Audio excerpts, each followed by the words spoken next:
skull crack. You can stop pretending your brain. Straight to your skull crack. Armentano. The whole fucking show. Armentano. The whole fucking show. I will fly high. 5-star broad splat. You can't stop me. 5-star broad splat. Armentano. The whole fucking show. Armentano. The whole fucking show. It's all about the yin and the yang. The balance of power that's in. You can't stop the yin and the yang. The balance of power that's in. Armentano. The whole fucking show. Armentano. The whole fucking show. I will levitate. Flip, kick you in the yam. I will decimate. You can prepare for. Armentano. The whole fucking show. Armentano. The whole fucking show. The whole fucking show. Armentano. The whole fucking show. Armentano. The whole fucking show. Armentano. The whole fucking show. Greetings, everybody out there in the world. Happy July 15th, 2009. There's never been a July 15th, 2009 before, so make it a good one. Nobody can tell you what to expect out today. It just hasn't happened. It's the first one. And we're all part of it. This is a big part of it. A part that I've been looking forward to. I'm excited about tonight's show. I'm excited about tonight's topic and the opportunity to talk about the topic and explain it and have this as a downloaded archive so that people can listen and get the truths that will be told over the next 2 hours. We did a show a few weeks ago, a month ago, 2 years ago, whenever the hell it was, on marijuana and the economy, and it was a damn good show, lots of education going on there, and as I'm told by Blog Talk Radio producer Nikki Starr, for the first time ever, she says, Blog Talk Radio did not record the show. There was some technical difficulties, as we're used to here, but this time it's as if the show didn't even exist, so we'll move past that. This show is going to exist. It's going down in history. We got a lineup of people that know an awful lot about the subject, including your host. I happen to know a lot about that, probably more than you know.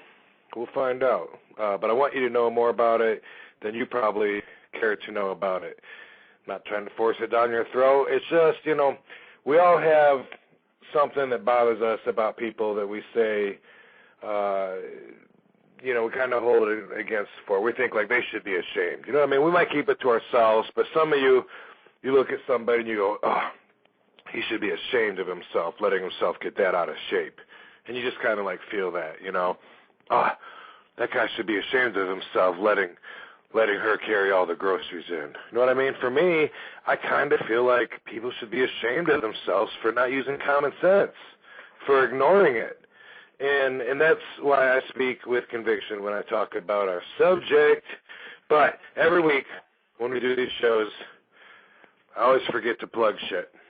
I always want to do the shows to plug stuff, and after the show's over, I say, oh, I forgot to mention this and that, so I'm going to mention this and that. But walking in and back out of the room and back in the room, now that I called her, is our co-host, the lovely SVD. Hi, everybody. Hi, baby. How you feeling today? I feel great. Why are you leaving? I have to get my computer. I'm not set up. I'm not in the chat room yet. I'm slacking. Dude, when we did this show last week and you were gone, like, I totally forgot there was a chat room, like, the whole time. Like, you know, like, I usually forget that during the show anyway. Every once in a while. I know, it's my favorite part. I know. So go get your shit, get it on, get in the chat room, baby. And I know what computer is code word for. I know. All right. So check this out. RVD, SVD, in the RVD Radio studio. It's going to be an awesome show. Very excited about it. But first, I got to tell you guys, go to robvandam.com and check out the wrestling outfit that I have for auction if you have not already seen it. Right on the front page of robvandam.com, we have a little store section, which we have just upgraded. It's had blank shit that goes to nothing for the longest time, but now we got some current stuff on there, so that's active. We got an awesome sale still going for signing up for RVD TV and getting a free DVD from Big Vision Entertainment. So everybody that has already done that, we're still working on getting that list. We're getting the DVDs out. This outfit, it's put up there with a couple of pictures in it. You might recognize it. I wrote on my blog that I could have sworn this was on an action figure, this outfit, but I looked in my room, and I mean, I've got like 60 RVD action figures or something, and I couldn't find it. So somebody, actually it was Joshua Ray, emailed me a picture and said, you were right, your instincts are right, and he showed me a picture of an action figure with this outfit on it. It's a Royal Rumble action figure from, I don't know what year it's set. Yeah, we don't. Right, but... oh, you know what? It must have been when I came in after my knee injury. Maybe I wore that outfit. That would make sense. But anyway, it says one of a kind on the back. I don't have that action figure, so now that's another action figure that I got to hunt down for my collection. There's actually a lot of RVD figures that I don't have, even though I probably have more than anybody else in a single collection. As I said, about 60. Different sizes. I don't know. I think Stu in Australia might have you beat. Oh, now I got to hunt this one down, though, baby, as well as some other ones I know of and probably some ones I don't know of. They just made 3 new ones. Jax did classic figures. You're not old enough to be a classic. No, but they do that. I don't know. They do it. I think it means something different. I don't know. But check it out anyway. I'm a collector, so it's hard for me to get rid of this shit. Every time I put an outfit up, I go back and forth. No, I'm not going to do that. You know, I know. You know, it'll mean something. It'll mean a lot more to somebody else. I got like 50, 60 of them in my closet. You know, and then I'm like, oh damn, but that's a good one though. And it's on a figure. So I decided, for promotion's sake, to put it up. So it's on eBay. You can see it at robvandam.com. Hey baby. Hey baby. The other day on Current News, they were talking about this situation that happened, horrible situation where these assholes came in dressed in black and they shot the couple in Florida with the disabled children. That's freaking horrible. Right, and it is, you know, and fuck those guys, they're assholes. When I saw it, this couple, they got shot down execution style, which I'm not even exactly sure what that means. But anyway, they had 16 kids, and a lot of their kids were special need kids, like with Down syndrome or whatever. Right. And what happened to the irresponsibility factor? Like when Octomom had 8 kids, that was irresponsible. Why? Okay, here's the difference. Octomom, she had all those kids at the same time. Okay, they came out of the same uterus, same time. These kids are staggered. And also, this family has the means to have help to take care of these children. That's where that bitch didn't. She didn't have her shit together. She just starts popping out babies and expecting everybody to pay for them. The hate that spews out of your mouth, baby. The heat. Where's the heat from? What'd she do to you? All right. Anyway. She's costing me tax money. She is not costing you tax money. Come on. Okay, so there you go. We'll forever be divided on that topic. Oh, I'm fine with that. Come on. California is $26 billion in the hole. Get rid of Octomom. That's going to help us out. Nice. Okay. All right. I just want to bring that up. But, you know, speaking of California, in the hole, and there's no way out right now that's even on the table. I mean, they cut back people's salary. They give IOUs to teachers, state employees instead of checks. The DMV is closed like every other Friday, and DMV is a nightmare anyway. Now this is just wrong. Yeah, people that work for the government or whatever they have control over are, there's a word begins with an F. What's it called?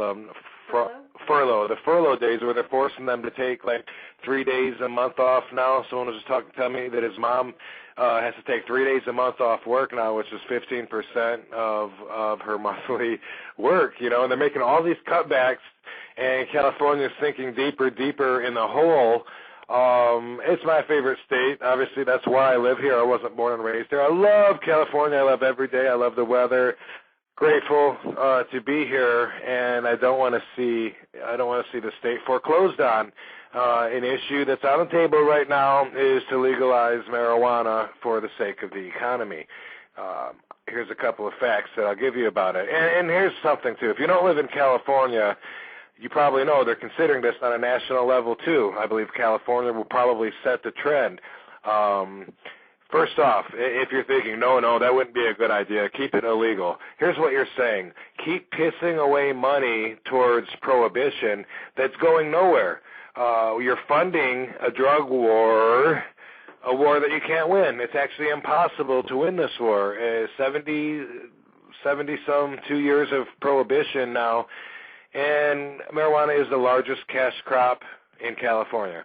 It's also the largest cash crop in the country. It generates billions and billions of dollars. So if you think the idea is, well, let's just continue pissing money away, you know, towards fighting it, that is a waste of our resources. A big percentage of the DEA is a waste of our resources.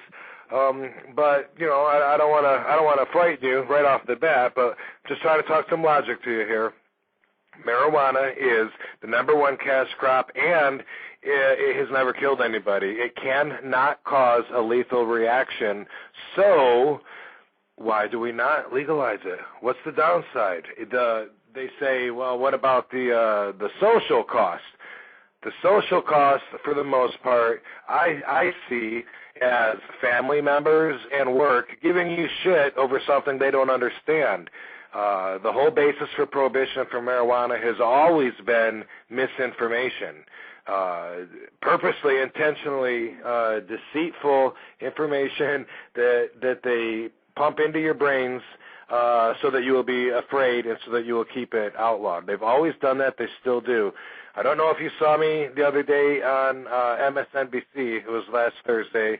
I got a opportunity to debate with Clinton's drug czar, Mr. Barry McCaffrey. A friend of mine who will be calling in said that Barry talked 3 times, got 4 minutes. RVD talked 2 times, got 2 minutes.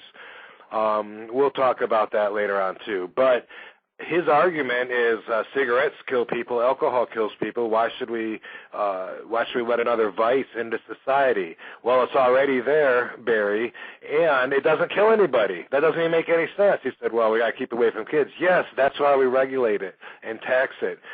It'll be in a dispensary where people 21 years or over can get it, and the taxes are very much needed. Now, during alcohol prohibition from 1920 to 1934, people still wanted to drink. It was very popular and common, and it made a lot of money for the black market. It funded Al Capone, his boys, a lot of mobsters back in that day. And what they ended up doing was saying, well, hell, everyone wants to do it anyway. They legalized it, and it stimulated our economy. It sparked some money. And, I mean, if you don't think that a lot of money is spent on alcohol in our economy, pick any city block and see how many places you can get a beer at within that city block. A lot, you know, from the restaurants to the stores, the liquor stores to the grocery stores, whatever. It's very, very popular. It didn't jump us right out of the Depression, but it definitely started people spending, and spending in the right way, not towards the black market, but towards our economy. So it's something that we need to consider with marijuana. We need to consider using the facts. Facts, real facts, I don't know. I mean, I smoked a joint in college once, and I don't think people should drive like that. Listen, I would love to hear your arguments. Call in with all of them, and I will give you the respect that you bring to the show. I'm not going to treat you like an idiot. But I will ask you, when you smoked that one joint in college, was it an indica? Was it a sativa? How strong was it? What was the percentage of THC in it? You don't know. You don't know what flavor, what brand. Marijuana is like alcohol. It's like the different kinds vary, like the difference between beer and red wine. We use that a lot to compare so people can say, I didn't realize. No, you didn't realize. You also don't know how much you smoked. Well, I smoked a joint. Did you, or was it you and 3 other people? Because then you only had a quarter of the joint. There's a lot that we don't think about, but people don't want to think about it, and that's fine too if you don't want to think about it. But for our economy, I mean, it's sad that that's what it takes to bring this to the table, but for our economy, you have to consider it. Wouldn't it be wise, wouldn't it be the smart thing to do, instead of keeping this outlawed, which funds drug wars, it funds the Mexican cartel, it gets kids shot, and it gets people like Barry McCaffrey validation for a job where he can pump out more propaganda bullshit. He did the drug commercials back in the day. This is your brain. This is your brain on drugs, which we recently mentioned. The director of those commercials is selling a 9-story castle in the Hollywood Hills for $15 million, Mr. Joe Pytka, who directed those commercials. That's where our tax money went. Barry McCaffrey, scandalistically, is that a real word, baby? I don't know. I don't think so. Scandalously, that sounds better. Yeah, that sounds better. I don't know if it sounds better, but it sounds more right. Anyway, he used the taxpayers' money to make these commercials, and which is illegal. It was a bunch of shit. He held up hemp production for several months at a time. That was another Barry McCaffrey scandal because he wanted to make sure it was tested and didn't have any THC in it. And he likes to confuse the issue between marijuana and hemp. 3 arguments: recreation, medicinal, and material. It rates higher on effectiveness and safety in all 3. As Jack Herer put it, it could save the planet. 25,000 products you can make, including fuel from hemp and hemp seed oil. So it's something that we're open to talk about. We'll be on here for the next 2 hours. I got a bunch of calls, of course, just like I always do. And with our newest tradition that we started here, we're going to first take Blog Talk Radio producer Nikki Starr off mute. Hi, Nikki Starr. Hi. How are you?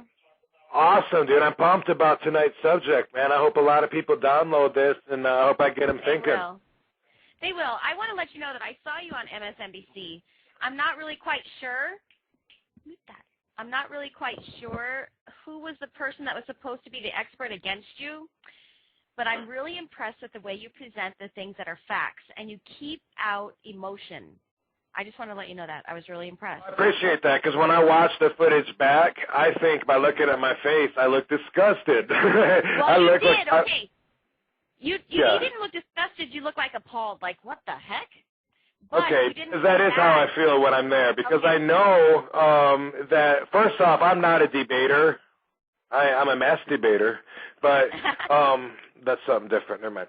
Hey, I didn't even get a pop. Anyway, this guy, I'm sure, has been debated and has taken courses and classes on debating, for 100 years. He was the fucking drug czar high up in the office.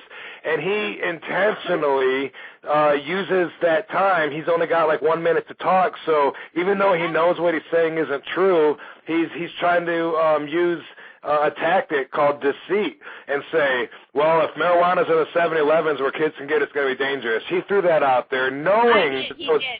He knew that that's never going to be the case. He knew that that's never, ever even been talked about or desired on the, on the proponent side. But he puts that out there hoping I won't catch it so that the public will be scared and say, oh, yeah, we don't want that.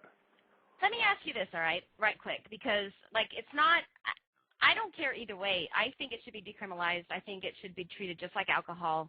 I really do, all right? So for me, it's not a moral issue. It's like a logical issue. it's just logical. I mean, why should it be illegal? Anyways, I didn't appreciate any of his arguments. And I wanted to let you know this, too. He's this really old man who doesn't relate to anybody that I relate to, and then here you are on the left totally speaking like common sense and not letting your emotions, even if you rolled your eyes, take the better of you, and I really appreciated that. Because to me, it's a logical thing. Well, thank you, Blog Talk Radio producer Nikki Starr. I just think it was. Now we have another issue, another thing to pick with Nikki. Why do you hate weeds? That's a great show. Okay, I love it. Wait, okay, just so you know, he can't hear what you just said to me, but SVD just asked me why I hate weeds. I hate weeds because Demos crushes on Nancy hard. That's well, she's hot. Yeah. All right, she is hot. I know. Well, she's hot, and I mean, come on, it's a TV thing. It's funny. Oh, don't hate the show because Nancy's hot. Come on. No, I got to give him a hard time because I was in Arizona for 8 weeks, and I would call him, and he wouldn't answer the phone. I'm like, what are you doing? He'd be like, watching weeds. I go, what? I'm sorry. It's half an hour all week. Come on. Oh, no. He gets it on the computer. He's like, 8 hours of weeds. I go, mm-hmm. All right, then. Okay, that's a little weird. You think? That's the only reason why. It's fun, though. But I do want to give you tons of kudos, Rob, because I watched the MSNBC thing like 3 times, and I was really impressed with you staying in control because I could never do it. I don't know if you bit your tongue, but his logic was not rational, and his presentation was really poor, and it didn't relate to anybody that I can relate to. And so thank you. You did great. Okay, cool. Well, thanks, Nikki. And so we've seen me on Geraldo a couple times, and we've seen me on this morning meeting show on MSNBC. And why is it every time somebody gives an opportunity to us to talk about the issue, it has to be rushed, it has to be 30 seconds in and out?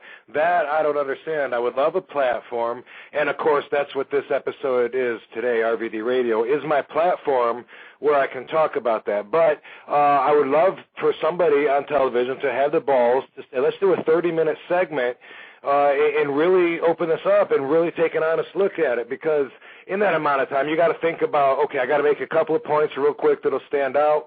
At the same time, I wanted to counter everything that General Barry McCaffrey had to say. I wanted to counter it all, but all I could say was, dude, those are lies. But because I didn't have time to say, you're going to say that it's linked to cancer, but there's not one case in any medical journal of that happening. I mean, logic might tell you, your idea, my logic might be, well, of course it's bad for you. It's smoke. No, you got to go by facts and statistics, and you don't have to smoke it. You can eat it. You can vaporize it, whatever. I'll give you the argument. If you don't want to smoke it, it's not for you anyway. That's fine. It's not for everybody.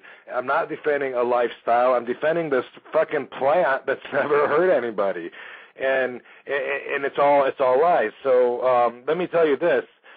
Because, like Nikki said, she didn't know who this old guy was. Barry McCaffrey was Clinton's drug czar. He was the bad guy. I've seen him in so many documentaries. He locked up so many fucking people. And in 1996, here in California, we passed Proposition 215, legalizing marijuana for medicinal use. So the government said, you know what, let's take a look at it. Let's see, does it really have medicine? And so they asked the Institution of Medicine in Massachusetts to do some research on it. In 1999, they handed over a report to Mr. McCaffrey, the drug czar at the time. They handed over a report that says, you know what, marijuana is therapeutic. It relieves people of some pain and nausea and other symptoms. And he says, oh, we don't want to hear that. We need more research. So they ignored that. They ignored their own administrative law judge who recommended that you move it to another classification, and they kept it as a Schedule I controlled substance just like it is right now, so that doctors cannot prescribe marijuana. That way they can control it through a pharmaceutical perspective. They can make all the money. Now, let's legalize it. Let's tax it. let's let users pay taxes for using it, and let's put that back in the economy. Let's compare that to the numbers that you make from greedily and dishonestly outlawing this plant, because obviously there's a lot of profit to make from outlawing it. And when you get back to the prohibition, we could do a whole nother show just on that and talk about how plastic just got invented. It just came into play a couple of years before the official first federal ban in 1937, like in 34, DuPont got the patent for plastics, and they wanted to go with that. And he was tied in with Andrew Mellon in Pittsburgh, the banker, and Harry Anslinger, the head of the Federal Bureau of Narcotics, that outlawed it, was Mellon's fucking son-in-law. It's all tied in, and like I said, that's like a whole other episode. But obviously, you don't have to know all those facts, but you do have to know the reason that marijuana is outlawed right now is because to protect the rich so that the rich can get richer. It's always been that way. Always will be. Alcohol, tobacco, pharmaceuticals, cotton, lumber, paper, fucking fuel, oil, all these big conglomerate businesses have enough money to keep it outlawed, so they lie. They first said that it causes violence and promiscuity, and it'll make you go insane if you smoke enough of it. In 1970, Richard Nixon came up with the Controlled Substance Act, and he sent a research team to look at marijuana, and he temporarily had it listed as a Schedule I controlled substance, no medicinal value, highest level of danger for health hazards and addictiveness. And in 1972, they handed back a report, and they said all the truth about marijuana, just like the LaGuardia Commission report did back in 1941 when the mayor of New York did his own research on it the first time they were trying to ban it. Both reports said the same conclusion. It does not make you violent. It pacifies the user. It's not addictive. It doesn't lead to other drugs. It's not dangerous, and it should not be classified. This was the one for Nixon. It should definitely not be classified in the same category as heroin and acid. Nixon said, put this in the shredder. Got rid of the fucking report and kept it as a Schedule I, where it still is today. Now, listen, that's just wrong. A lot of people listening, they're like, well, I don't smoke, but it probably should be legal. I don't know. Just pay attention. Just see what you can learn from this episode, because I have a lot of experts that are going to call in from the National Organization for the Reformation of Marijuana Laws, the Marijuana Policy Project, a lot of important people. You're going to learn a lot. And it may not make you want to go out and be an active advocate in society, but it may make you at least feel like you got to protect your rights. And if nothing else, hopefully it'll help you come up with your own opinion on if we're doing the right thing or not by prohibiting this weed, putting people in a cage, locking them up for having this weed, just because we don't want them to have this weed that's in earth that God put there. It's a weed. If they have it, we're going to put them in a cage. Why? Because we want them to buy our shit. That's basically what it is. So, got a bunch of people on the line, as I always do, and here I am rambling. So I'm going to go to first. Let's go to our New York correspondent, Harry Slizash. What up, Harry Slizash? Yo, Rob, Sonia, what's happening? What's up, Harry? Hey, long time no speak. Indeed, man. So tell us real quick how you feel about this, man. Do you feel like it's a no-brainer, or do you think there's an honest, worthy debate in keeping marijuana prohibited and not legalizing it for the benefit of the economy? When they outlawed alcohol during Prohibition, more people started drinking than before because of that whole psychological thing of breaking the law. Even today, I would say that a good 10 to 20% of the people that smoke pot once in a while are only doing it because somehow or another they're breaking the law, like going through a red light at 2 in the morning when there's no cops around or something like that. It is a psychological temptation, and they figure, well, it's the least of the crimes that I could do. Yeah, they do get the buzz from it, but if you legalize it, that 10 to 20% that are just doing it for the thrill of breaking the law are going to probably stop smoking. Well, you know, I definitely agree that for children, the rebellious nature of smoking pot definitely takes the front seat. And in Amsterdam, where it's a lot more friendly and they don't lock people up for smoking pot, they don't have as many children that smoke it because it's not as taboo. It's not like, ooh, you know, it's more like, yeah, you're smoking pot. Everybody does this. So that is a factor with adults, too. You know, but a lot of the arguments that come for pot is bad because this and that, a lot of it is because people are being rebellious when they smoke because it's outlawed, so they feel like they're giving the middle finger to the man. They're saying, fuck you, I'll do my own rights, and so that does cause them to do certain things, not violent things, but things that society might not like as much, you know, hippie kind of things, and that would go away too if it wasn't, you know, that you were saying fuck you to the man when you lit up a joint.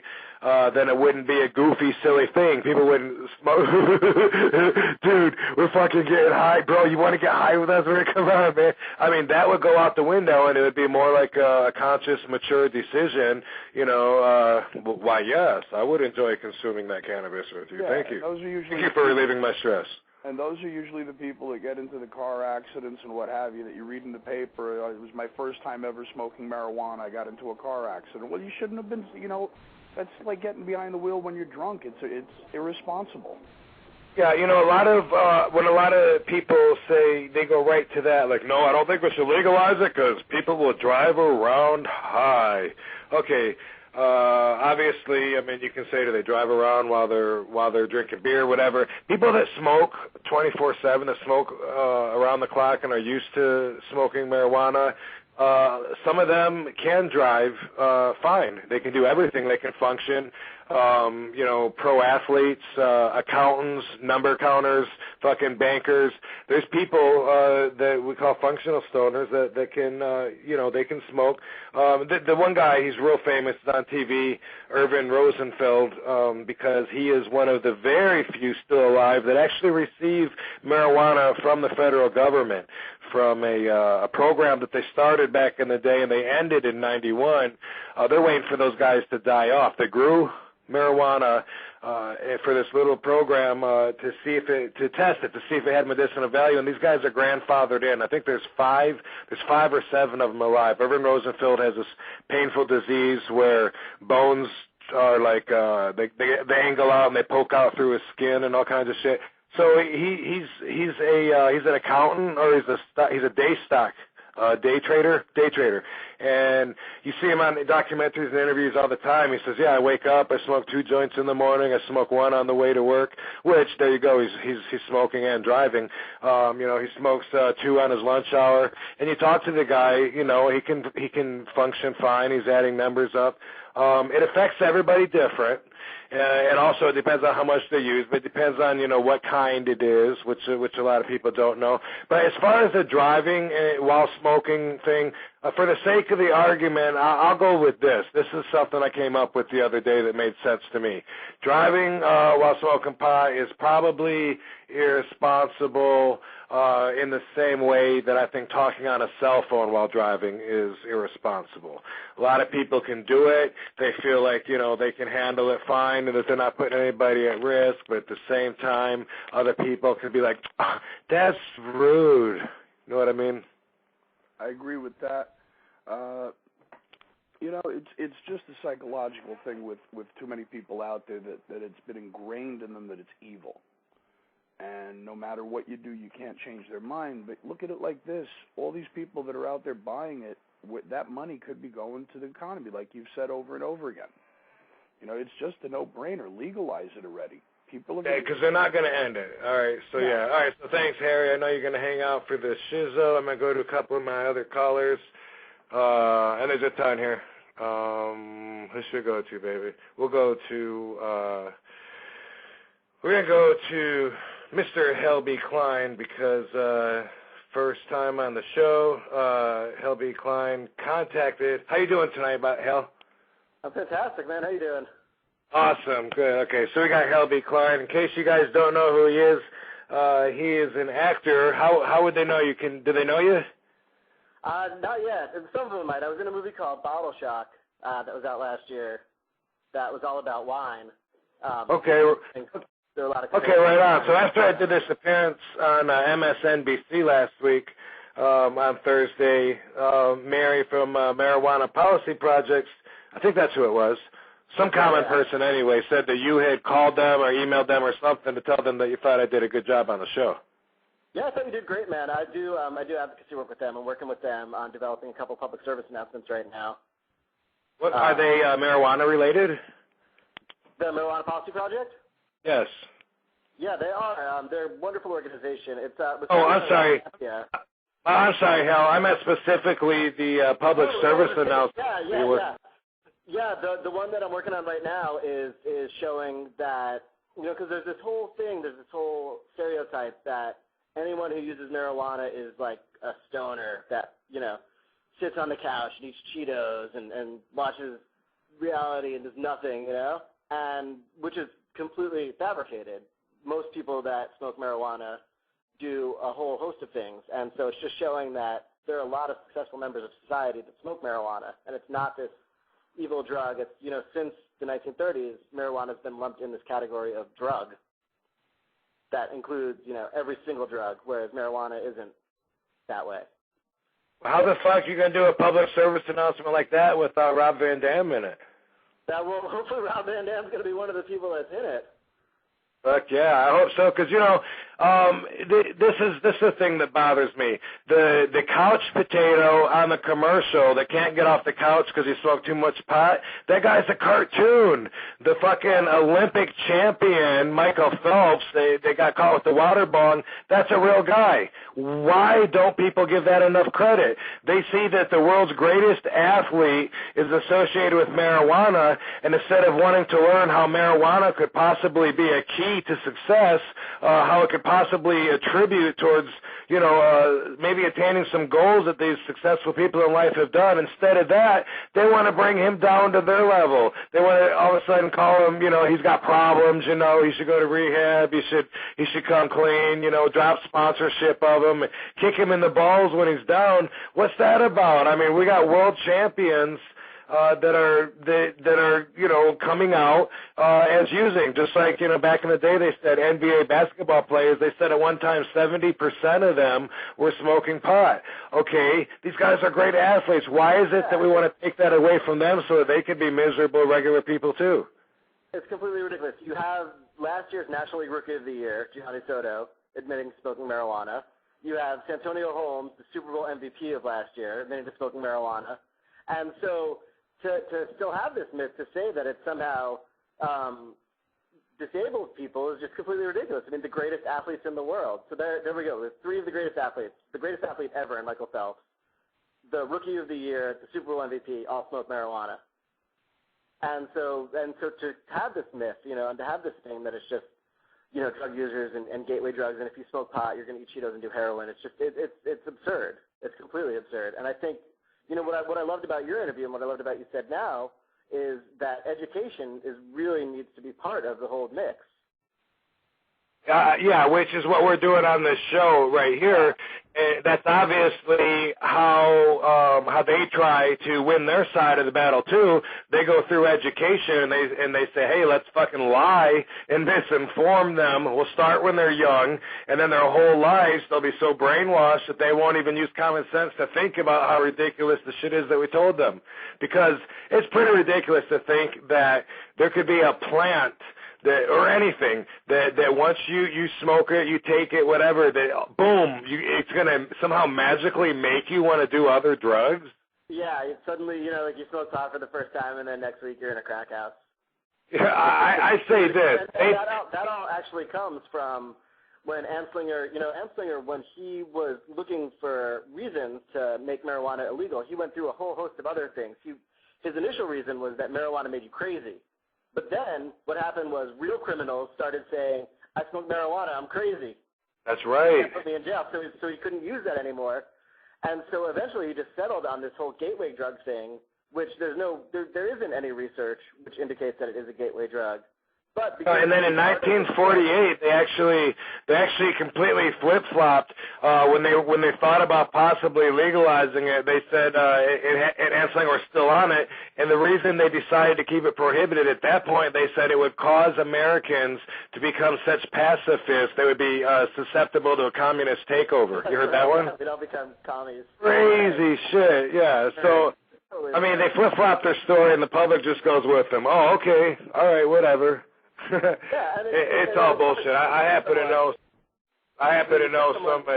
some world champions, that have actually consumed marijuana. RVD, motherfucker! Yeah, it's crazy. I mean, you winning wrestling championships. It seems like you're doing all right for yourself, I think so. I think I'm doing all right. And again, it's not for everybody, and it really does affect different people differently too. Like if someone says, "Well, Rob, I can't smoke, and I tried, and it made me." Well, I'm not going to say, "Well, no, try again, try a different kind." That's fine. I'm not even trying to push people, but I do try to push sick people on it. People that I think it could improve their lives, I will try and push them on it. Right now, we are talking to City of Hope, and I'm optimistic. I would really feel like I made a change for the good. Like I would feel like a hero if I'm able to accomplish what I'm trying to do, and that is to change the policy of City of Hope, the big cancer research center where my wife was treated for cancer, and their policy is to not mention medical marijuana to the patients unless they bring it up. If they bring it up, they jump all over it. Oh, well, since you brought it up, fuck yeah, that'll help you. You should try it. But they won't bring it up. So their policy is to let the people suffer unless they bring it up. And odds are against them bringing it up. I mean, they're people that have been brainwashed. A lot of them are old people. And Sonia and I were in a diet meeting, nutritional class, where all these old people were, trying to get information, and they're wasting away. They're wasting away, and they're like, "What can I do to eat more? Because I can't eat. I feel sick, tired, I'm weak."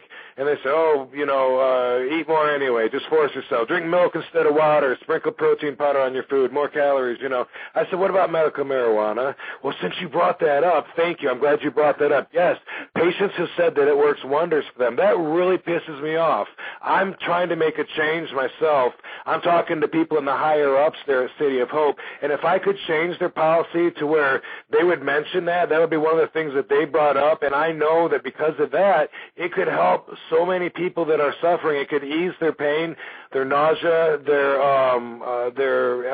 obviously increase their appetite. It could help them with insomnia when they can't sleep, and so many things that would make their life so much better. And there's no reason not to, except for lies and misinformation.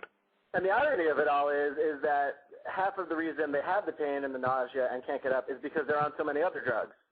Exactly. Like I said, my wife went through that. Talk about these drugs. Yeah, very, very dangerous. The chemotherapy itself, in case you don't know how that works, it is poison. You pump poison in your body for 48 hours at a time was the ritual that she and many people we talked to were on. 48 hours at a time, it's pumping this poison that literally kills your fast-acting cells in your body.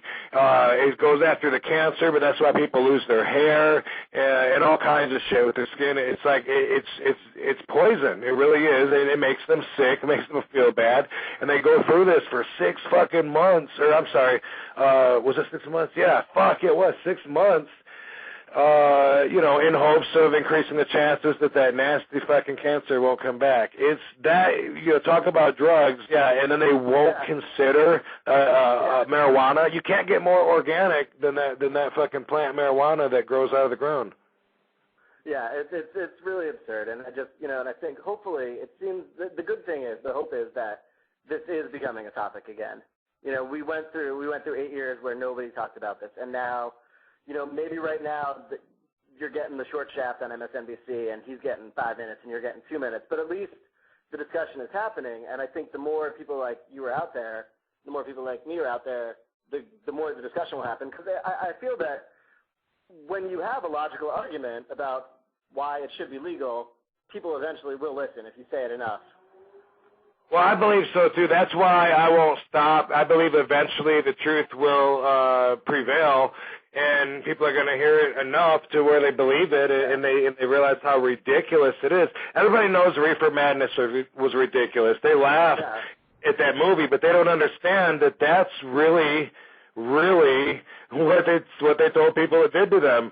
Our generation or two ahead of us, they really believe that shit, and they've never been taught anything different unless they're listening to RVD Radio right now. Exactly. I mean, one of the things McCafferty said was, well, we don't want a school bus driver driving around a bunch of kids on a school bus. And like, well, no shit. Like, I don't want a school bus driver driving around a school bus high either. I don't want a preschool worker.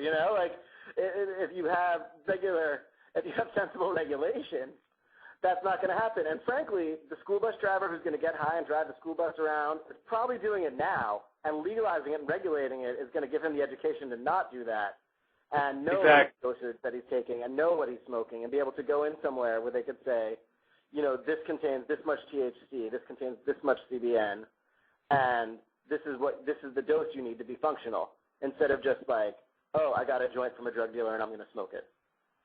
Yeah, that's a damn good point. And when we do control it more, that means a lot more research on it. That means setting guidelines. That means, those of us, a lot of us who consider ourselves experts, hey, we'll compromise. We'll say, okay, at least, if you're setting guidelines and shit that you consider responsible, that's something to go for. When it comes to driving, here's something they do now. I wrote some of this on my blog about some of how they come up with their information, like McCaffrey would want to quote from. They say that it is one of the most treatment-causing drugs. Marijuana causes more people go to treatment than any other drugs. Well, it's mandatory. You get caught, they say you have to go to treatment in certain states, and especially all kids. They make you go there, and then they say that it's one of the most treatment-causing drugs. Okay, that's bullshit. They suffocated a bunch of monkeys in the Ronald Reagan days by putting gas masks on them, giving them no oxygen, depriving them of being able to breathe anything but pure smoke for several minutes, and then said that it killed brain cells. Here's something that they do too. Because marijuana will stay in your system for like 30 days, if you're a heavy smoker, they can test you 30 days after you smoke. It'll be in there. So technically they can get you for being under the influence while driving 30 days after smoking. This is the shit that they use to come up with their statistics that they teach everybody right now.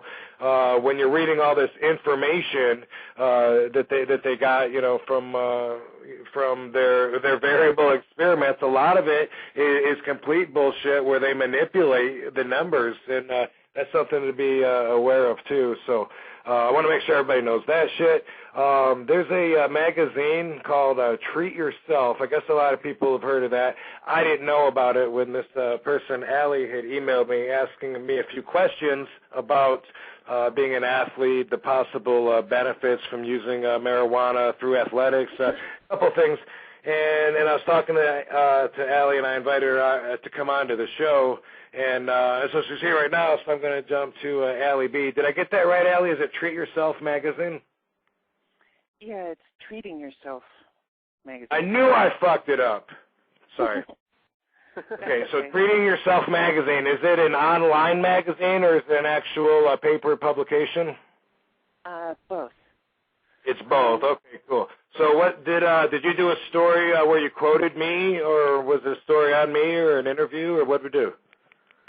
It was a story where I kind of quoted you. It was about performance with cannabis in sports in particular, and I talked heavily about you and Nick Diaz, and about all the scientific literature that has thus far gone into the topic. It will be coming out in print on, what is next month? Next month is August. It will be coming out in print on August 9th. Awesome. Well, I'm going to have to try and get a copy of that, too. And by the way, she mentioned Nick Diaz. Just so everybody knows, the lowdown on Nick Diaz, he's a UFC fighter, very successful, very charismatic. I like the guy. He backs it up, and he's a good guy. Anyway, he backs it up. Talks shit, backs it up. He's also a marijuana user, and he's open about it. He got busted once before with it, but now he turned to be completely open. He says, yes, I smoke marijuana and I'm able to fight. I can smoke and fight and kick ass. And he quits, drinks like 2 gallons of water the day of the fight or the day of the testing or something like that to get so that he passes the test. And he's decided to use his position, celebrityism, to be an advocate and draw attention to the fact that, as we said, you know, you could be a world champion, a wrestler, a fighter, a Olympic fucking swimmer where you got to hold your breath, basketball players. I wouldn't go on and on. I mean, it's very, very, very popular. Almost 1 in 2 Americans over the age of 12 admit to having tried it. It's very, very common, which is why they say it's a gateway, because they ask somebody that's on coke or heroin, hey, have you tried marijuana before? Well, yeah. Oh, okay, there you go. There you go. Right, yeah, they tried milk. That's how they come up with that shit, as you know. They also put it in the same gateway by saying Schedule 1. They say, they taught me in school. I graduated in 89. Don't mind telling you how old I am. 1989. And back in that day, they taught us that marijuana, it was the same thing as heroin or acid. It was all the same shit. So if Uncle Johnny is smoking marijuana and it's not, you know, I try it, hey, it's not that bad, pass the acid, because that's what they taught me in school. They put it in the same gateway by saying it's a Schedule 1. Outside of that, of course, it's ridiculous. So, Allie, I know you're listening to me and Hal talk, and we got a bunch of other guests on here, too.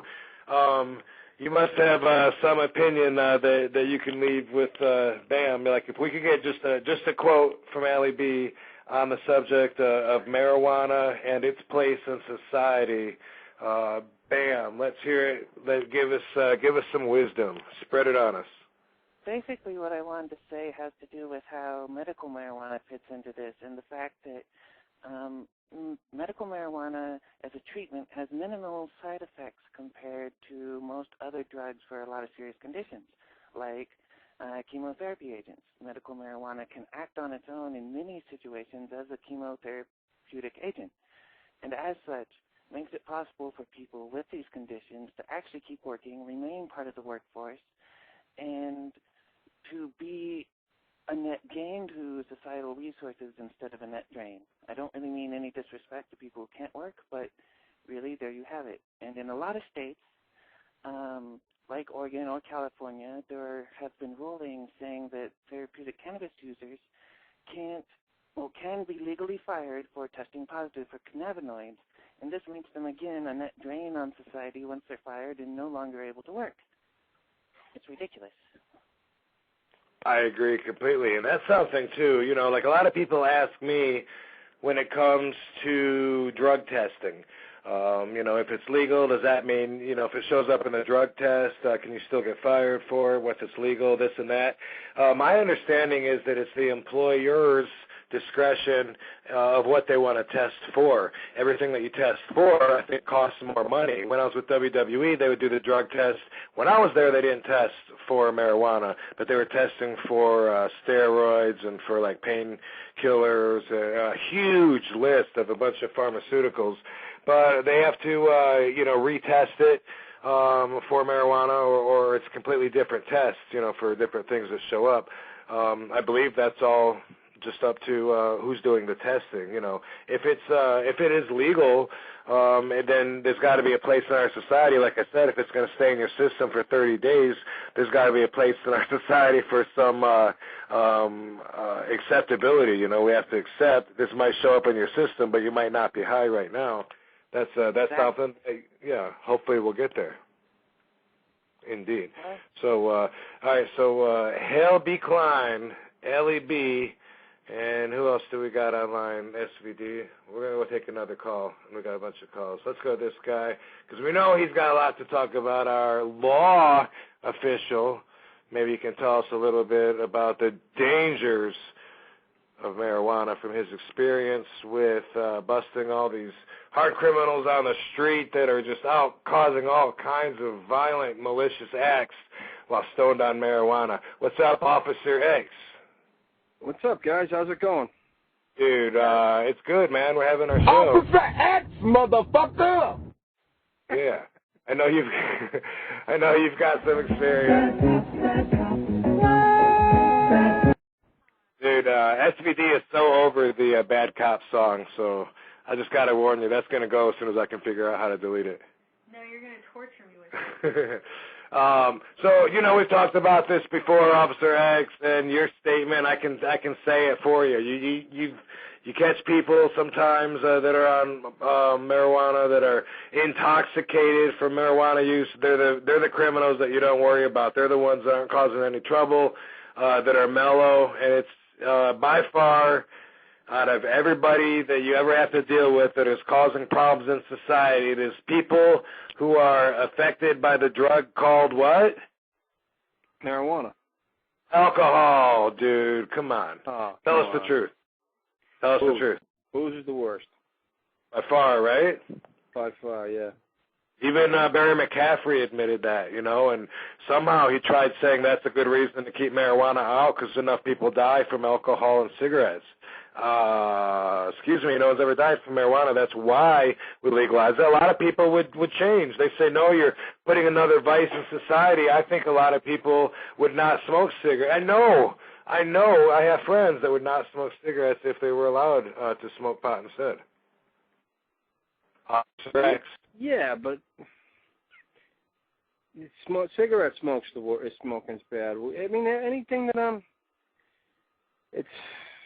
I don't know. I mean, anything used to excess is bad. You know, whatever people. True, but I love that. I love that you say that, and I agree. But here's the thing, and Hal, back me up on this. I don't understand how you can ignore the fact that 450,000 Americans a year die from smoking cigarettes. 0 people ever have smoked from smoking marijuana. So how can you lump that together and say, you know, smoking anything is going to be bad, or anything in excess is bad? How can you ignore the fact that no one's ever died from it? Or is it just that you don't know that that's a fact? I don't think they've ever been able to record that. Oh, Officer X and Hell, go! Fuck yeah. The thing is, too, that it's not just smoking marijuana. That's not the only way to ingest it. You can vaporize it, and you can eat it. And so the whole smoking argument is sort of fictional because even though maybe that's the way it's most commonly used, it's not the only way it's used.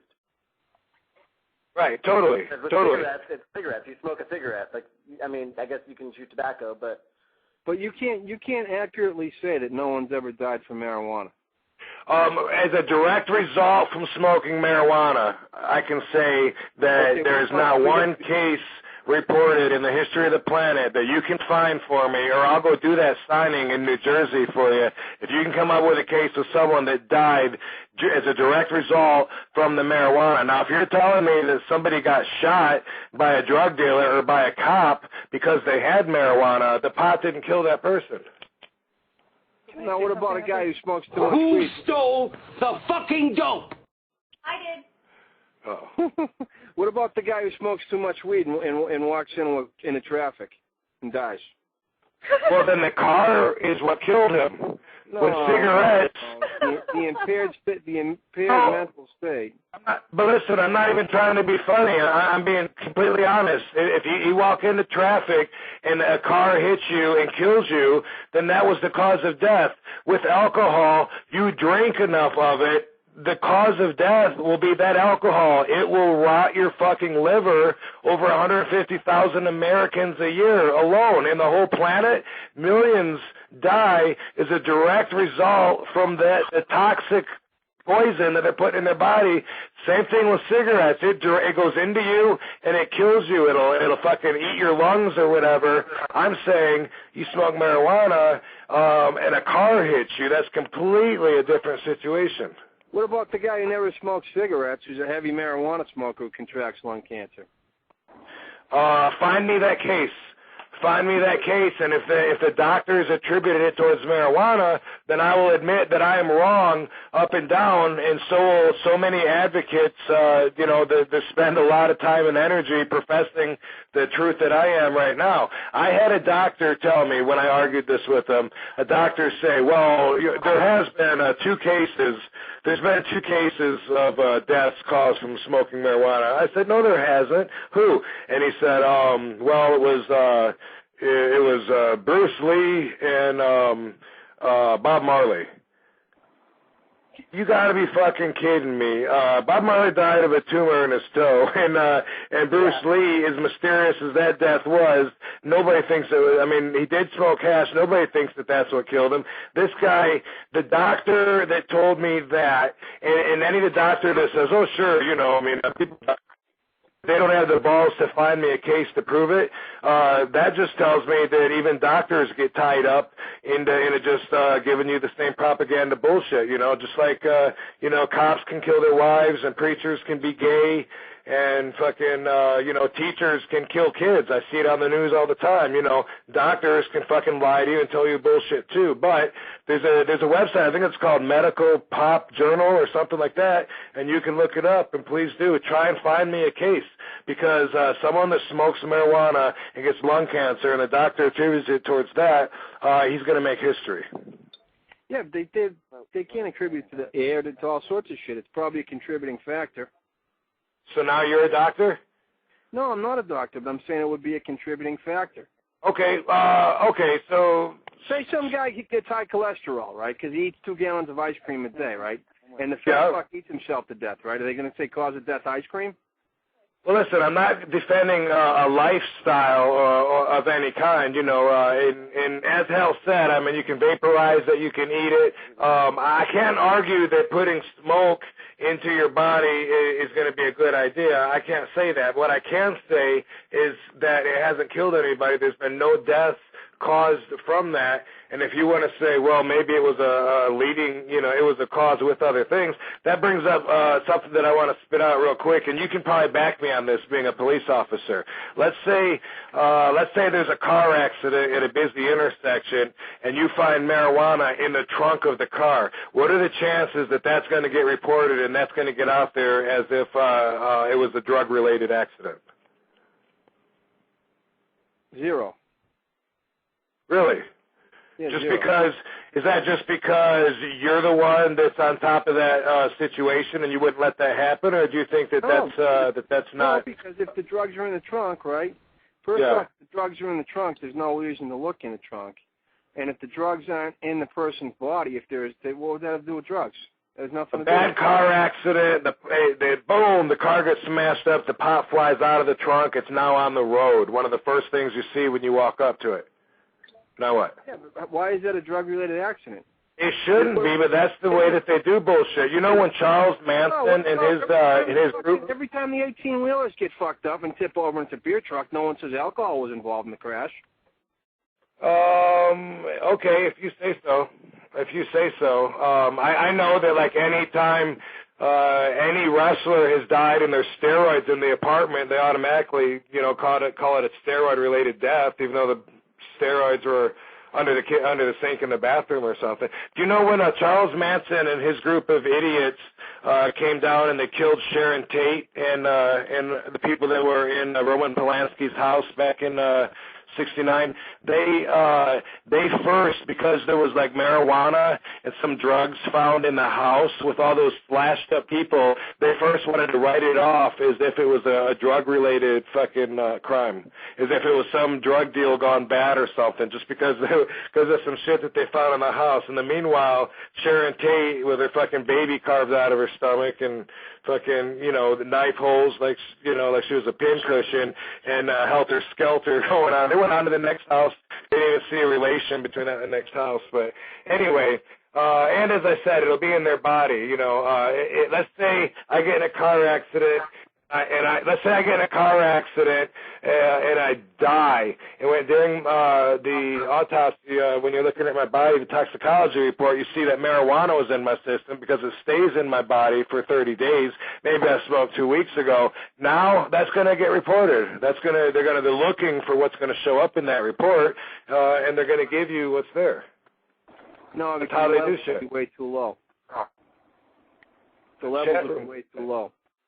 42 listeners and then it crashed. Blog Talk Radio, produced. Okay. Your input, and we still have Allie B and. Hello. Hey, I got to tag out. You guys good for now? Yeah. We're good. We're good. We're moving forward. This guy, Paul Armentano, the deputy director from Normal, the National Organization for the Reformation, or to reform. Normal. What's it stand for? Reform marijuana laws, Rob. To reform marijuana. I want to say reformation, but then it just doesn't flow that way. Right. Yeah, a lot of people do that. Okay, cool. Well, then it's not just me. All right, well, hey, thanks for calling in to RVD Radio. I'm sure you can hear some of what's going on here with the discussion, and I'm sure you got an opinion or two to add, and some education, man. I'm excited. People are going to be downloading thousands of downloads on this show, and we're giving them truth. We're telling them stuff that they did not know. I'm taking every opportunity I can to educate people on the truth. I want them to do the right thing, and timing is crucial because of our economy.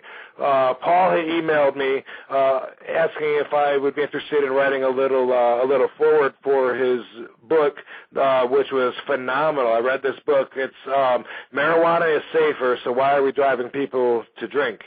That's the correct name, right? Yeah, and we were thrilled to have your endorsement, and it's like you've said a couple times already on this show, one of the major differences between marijuana and alcohol, and there are many, but maybe the ultimate difference is when we're talking about alcohol, we're quite literally talking about putting a toxic substance into one's body. That's why it has to be converted by the liver, and that's why if a person drinks too much alcohol in a short period of time, they can get very sick, they can overdose, they can go into a coma, they can die. It is because quite literally the substance itself that they are ingesting is toxic. It's toxic to healthy cells. It's toxic to healthy organs. When we're talking about marijuana, the active compounds in marijuana, the cannabinoids, they are in fact not toxic. Regardless of dose, they're not toxic to healthy cells. They're not toxic to organs. In fact, they mimic substances that the body already naturally produces called endocannabinoids. And we know that to maintain good and proper health, you have to have a healthy, functioning endocannabinoid system. So on one hand, we have a toxic substance that harms the body. On the other hand, we have a substance that actually enhances or reinforces the natural occurring substances in our body that we need to maintain good health, yet one is legal, one is illegal. You do the math. It doesn't make any sense. And that's what we try to say, and that's what we try to tell people in this book. And you do a great job. I mean, there's so many facts on the whole history of what went down, through Nixon, through today. All awesome shit. So, yeah, that's what I don't understand, too. It's just common sense. I mean, if it's not even toxic, how can you say that it's one of the most dangerous drugs that we have?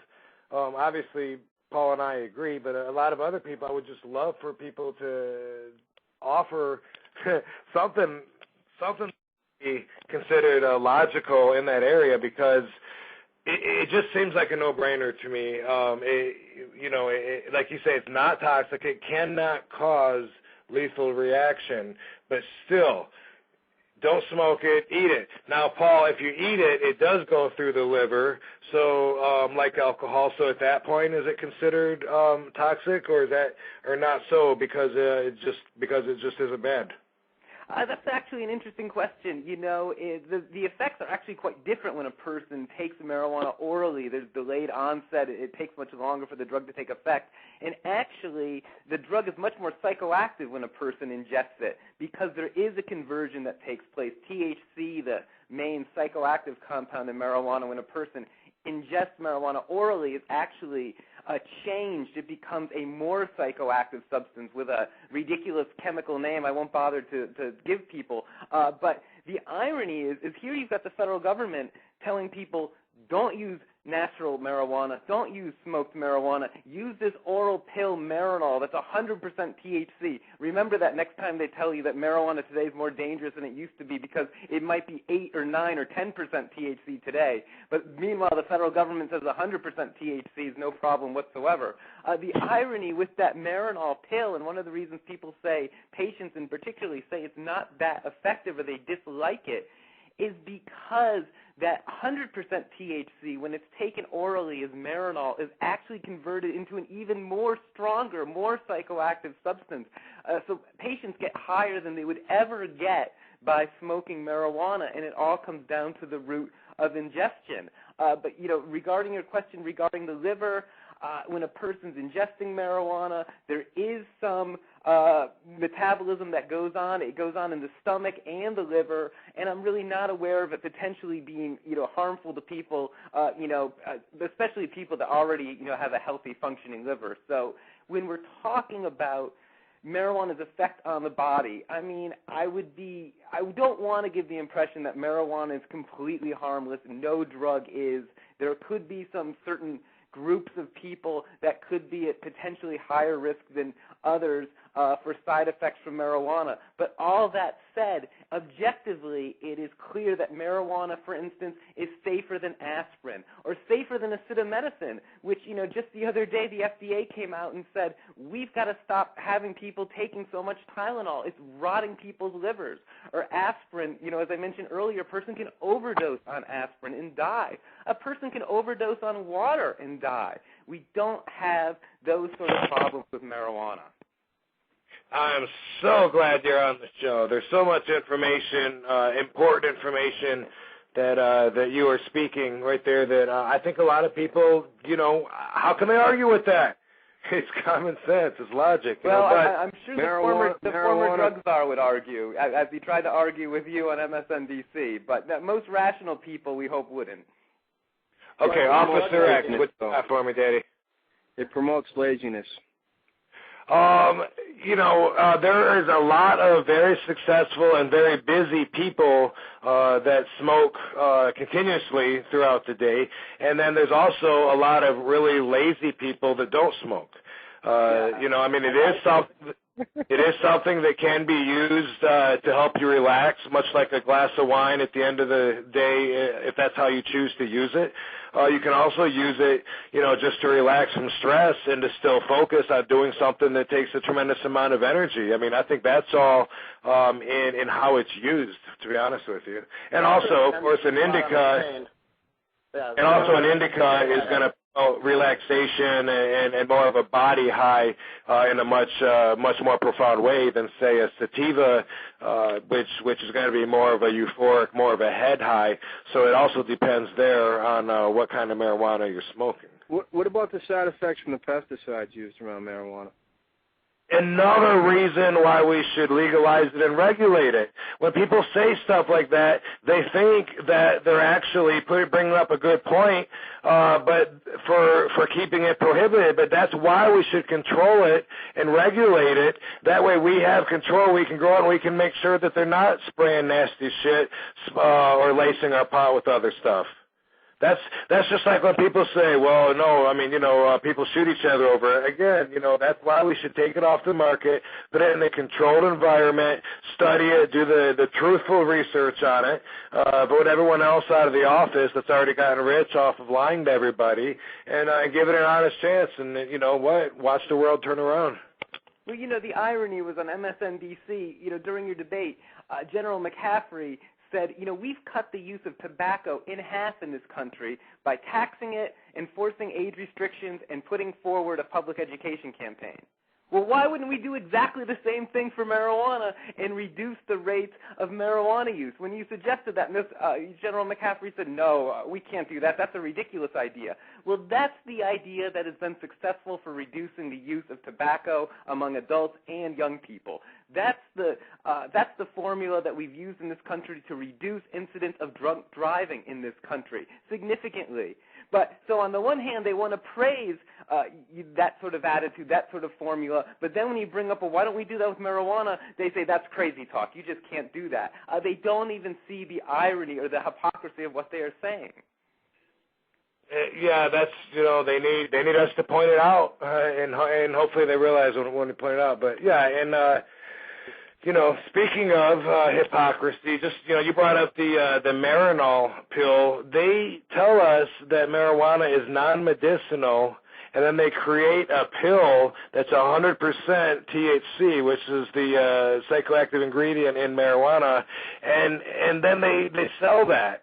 they can't put a patent on a plant because it's illegal, so they make a synthetic form of it, and then they can make money off of it, and then it's okay. So the plant is non-medicinal. However, the synthetic version of it in a pill, well, that's great medicine. We recommend that you buy this from us right now. That's hypocritical, as well as it's hypocritical that they give it to people, those people I talked about that are grandfathered in, and I don't want to take it from them, but like Irving Rosenfeld, those people that up until 1991 were getting federal government weed as a current plan.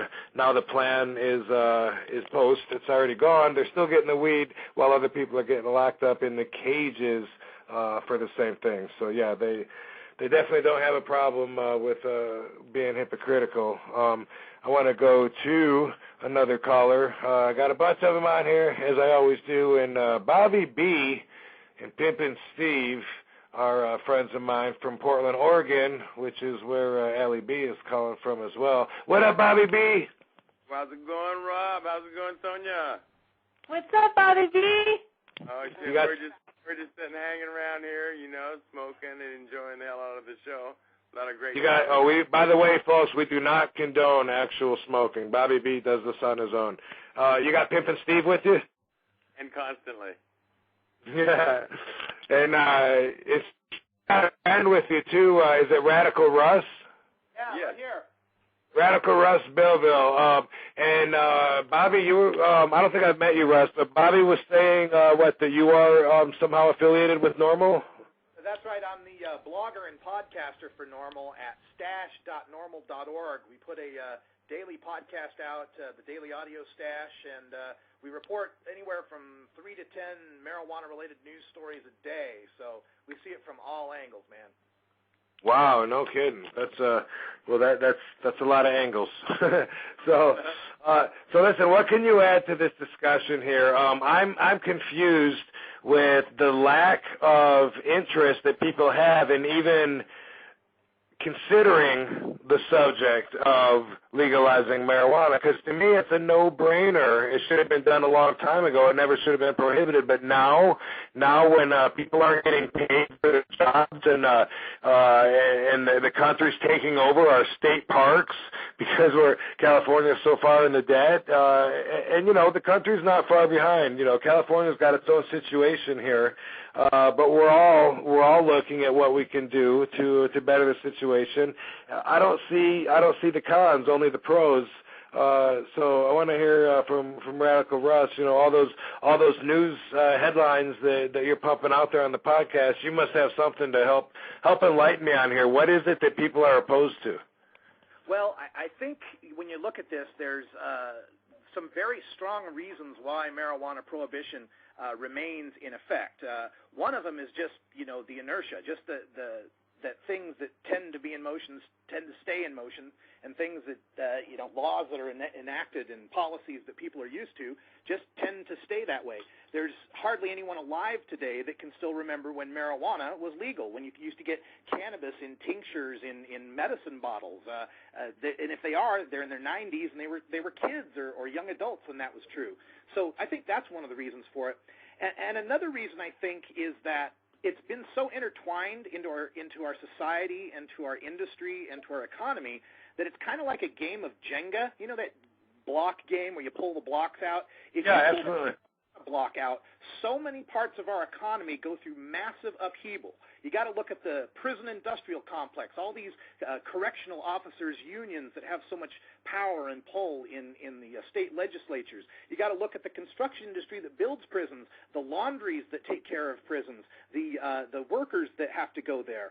You look at the pharmaceutical industry and them racking up 25,000 to 250,000% markups on their pills, and looking at the demand for opioids dropping a half to a third, the demand for acetaminophen dropping for a half to a third. How about all those people who work in those factories for health care? How about all those health insurance companies that aren't going to be able to work? There's so many industries that are intertwined here, and we haven't even started to talk about hemp, but there's so many industries intertwined that would have to go through massive upheaval if we changed our marijuana laws, that they are naturally inclined to fight against it. that's what I would say on that angle. The angle where we talk about why aren't enough people getting involved in this, well, on our side of it, people who smoke marijuana, there's 22 million people that will smoke this year. There's 872,000 who will be arrested. So that's about 1 in 30. So most people who smoke pot aren't worried about getting busted for it. And they usually think, well, that's those, the skateboarding, dreadlocking dopers. They're the ones that get busted. I'm the middle-class guy. I look good. I'm never going to get busted for it, so why do I care? Let me tell you why you care. And this also goes out to people who don't smoke marijuana. Those are the people that say, well, why do I care? There's just a bunch of dopers. I don't smoke it. I don't care. Let me give you one story that encapsulates why you care. In Berwyn Heights, Maryland this year, there was a man who got a box of 32 pounds of marijuana dropped on his doorstep. It was part of a conspiracy of these guys that worked at a shipping company to traffic weed. The guy who got the weed dropped off had never smoked weed in his life, didn't smoke weed, lives there with his wife and his mother-in-law. The cops get the warrant, they bust into the house, they shoot the man's black Labrador retriever. The one, they shoot it directly. The other black lab runs off, and they chase it down and shoot it in the back. They get this man, his mother-in-law, handcuff them, and sit them in a pool of their dog's blood. Now, here's the catch. This man was the mayor of the town. So if this is a mayor who doesn't smoke marijuana, who had never had anything ever to do with marijuana, this can happen to you. Prohibition must stop. I don't care about the economy so much. I care about the human rights issue. This must stop. That's right, Daddy. Wow, dude, yes, that's some heavy shit. Not a pretty picture there. I remember hearing something about that story too, I believe. I have a caller here, and it says that Eddie from Albany has a question about a documentary on drugs and why people are being incarcerated. So let's check with Eddie and see if he's already had his question answered or not, if I can figure out how to unmute him. And Eddie from Albany, welcome to RVD Radio, dude. What's up, RVD? I called last week about not a serious question, but since now it's serious, I would recommend a movie for you guys to watch. I typed what I was going to say down so I can make sense.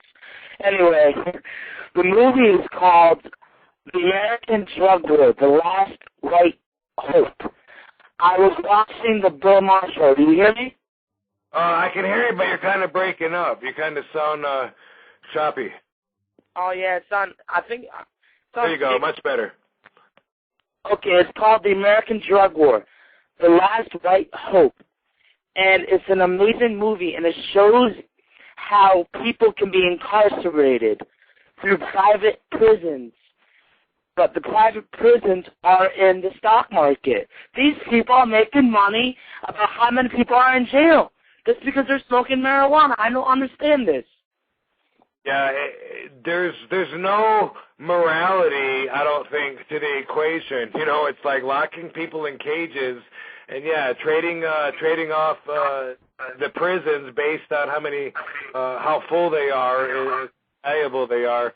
Yeah, it's really sick. You know, you talk about our freedoms. This directly affects our freedom, without a doubt. I think I saw that. As well, Eddie. That documentary, and it scared me. Not scared me, but I mean, in a way, in the way that I was opened up to the shocking, scary truth of how fucked up it is. I don't know what the numbers are. Maybe one of the experts on here. I don't know if Paul or if Russ or someone knows, but I've heard some scary shit about how America has a very high percentage of prisoners in the whole planet. Like with only, I'm not sure what the numbers are. I'm going to fuck it up. Something, but anyway. We've got about 75% of all the prisoners on the entire planet are in this country. 75%? But look at all the shit that goes on in this country. Why, Officer X? Why in our country and not other countries? Because we have laws and we have rules, and things have to be followed a certain way. They don't have laws and rules in other countries. They don't have laws and rules in Europe and Japan and Australia. My friend just came back from Iraq. He was here on a military thing, right? You can beat your wife in the middle of the street. No one will ever say a thing about it. We're not talking about Iraq. Look, No, but we're talking about 400,000 Americans in prison in 1980. Today we have 2.2 million Americans in prison, and a large part of that percentage what happened? Is this country become that much more lawless in the last 25 years? Bro, listen, no, that's not it. What happened in 1980? Excuse what me? happened in 1980? Crack cocaine hit inner city America. That's what happened. That's what changed the whole game. Yes, that raised the prison population from 400,000 to 2.2 million. That's what you're telling me, because of crack cocaine. And all the side effects thereof. Now, if you go to houses now, right? And I'm not I'd love to talk to you off the air sometime about this stuff. But you look at but you just have an insight. I know it seems like you're getting ganged up on, but you have the insight to tell us how the perspective of somebody that's out there. In a sense, you are a warrior in the war. In this fight, even though you don't partake in it, and you've got morality, which the war does not. But you do have a lot to offer us for this discussion. It's just I'm thinking about the differences now, right? You take now, we're dealing with second and third generation crack babies every single day. And that's all related, and that's what a lot of this prison population is now. I mean, have you been in a prison? I have. When I was a little kid, I toured one time. It was something really weird and it was scary, but also, I mean, didn't Ollie North help with the get cocaine pumped into our? I mean, that was the government helping with Ricky Ross and getting. But seriously, to do this, right? Go to a jail, go to a prison, right? Go visit somebody in there. No, you hate to, right? Because I mean, I visit guys I know are in jail. I visited people in jails. I've worked in jails. It's not your average 40-year-old guy who smokes weed isn't occupying many jail cells in the United States. I know, but you can say that, but when you go by the numbers... That doesn't eliminate the fact that America incarcerates a far greater percentage of its population than any other industrialized or Western nation on the planet. And that's crazy. A new phenomenon. That phenomenon's only been about 20 years old, and it coincides with the passage of the federal anti-drug laws of 1986 and 1988. What percentage of the planet's population do we have in order to have 75% of the prisoners? Any idea? I think it's about 5%. Yeah, Paul. We've got 5% of the world's population and housing 25% of the world's prisoners. We have the most raw number and the most per capita. So any way you slice it, more people are in prison in the United States than any other country in the world. But you know what, though? Do you like being able to walk down the street and know you're going to be safe most of the time? We're safe from the bad guys, but we're also bad guys prospectively. So that's the thing is we don't feel safe from the government. No. You're not, though. That's where you don't get it. 90% of the people, right? If you mind your business in this world, you're not going to have any problems. Let me address that, Officer X, because you make this point as if arresting marijuana smokers is somehow keeping our streets safe. No, I don't make that point at all. I 110% do not support that thought. I don't agree with that thought one-tenth of a second. I don't agree with that. You put words in his mouth, Daddy. Let me address what you're saying about how my manager. The people who are marijuana smokers who mind their own business and don't get in trouble aren't going to jail. Let me make a point about this, is that going to jail is one of the least of the circumstances of a marijuana arrest. It's a scarlet letter in our society when you have a drug conviction on your record. And especially today, in the age of Google, you will walk around for the rest of your life not getting the best jobs, not getting the promotion. You can lose your child support, you can lose your children, you can lose your house, you can lose your federal housing, you can lose your student loan. There is so much more that happens to you from a marijuana arrest than just going to jail. Do you realize in the state of Massachusetts you are forbidden from ever being able to legally adopt a child if you have a marijuana conviction on your record? Russ is right. The tangential effects are staggering. I was just in federal court in Los Angeles, Rob. I was just in your neck of the woods on Monday. The federal government was spending thousands of dollars of taxpayer dollars that we don't have trying to put a woman, a mother of 2 children, in federal prison because she violated her probation, because she got a medical marijuana recommendation and was using medical marijuana, and she flunked her drug test. and the state was spending thousands of dollars to put this woman in prison for doing that because it doesn't recognize the medical use of marijuana in the state of California. That happens all the time. People may not be going to prison, although about 50,000 Americans are in prison on marijuana charges right now, but there's literally tens of thousands of others that were pled guilty to some other non-drug-related crime, are on probation, and are randomly drug tested for a period of years, and when they flunk that drug test for marijuana, they then end up in prison. Marijuana is not addictive, correct? Correct. So then what's the big deal? Marijuana is associated why do you got to flunk the drug test then? Why do you flunk the drug test? I'm sorry. Let me speak for a minute. Don't fucking smoke. Marijuana does induce dependency in about less than 10%, about 9% of the people that use it. That's far less than alcohol, far less than tobacco. It's about on the same par as caffeine. There are some people that may have difficulty abstaining from the use of marijuana. Should we put them in jail for that? Do you think that's a sound policy? No, absolutely not. But Officer X, difficulty with alcohol and put them in jail and say, hey, rather than you getting rehabilitated for your alcoholism, we're going to put you in a cage? That's not how we treat that social issue. Why would we treat marijuana? Unfortunately, it is. It's not how we should, but what we do. That's why I don't understand addiction. Officer X, you know me, it's a state of mind. I think, that those 10% or whatever that feel themselves convinced that they can't quit, that's all. If, any kind of drug, when people have themselves convinced that they can't quit, what's the cop going to do? They're going to lock you in a cage and you're going to quit. That's all. It's that simple. You can do that yourself without going through the system and fucking taking the taxpayers' money, and you lock yourself in a cage. You can keep yourself away from it and give yourself the exact same rehabilitation treatment that they do. Just keep yourself away from it. I want to go to the phones right now because we only got 30 minutes left. This show is kicking ass. I got so many people, so I'm going to try and speed it up a little bit. Fonzie, Daddy, welcome to RVD Radio. Thanks, Daddy, for having me. It is an exciting show. I've been listening for about the last 10 to 15 minutes, and you guys are rattling off some good numbers and making a lot of sense.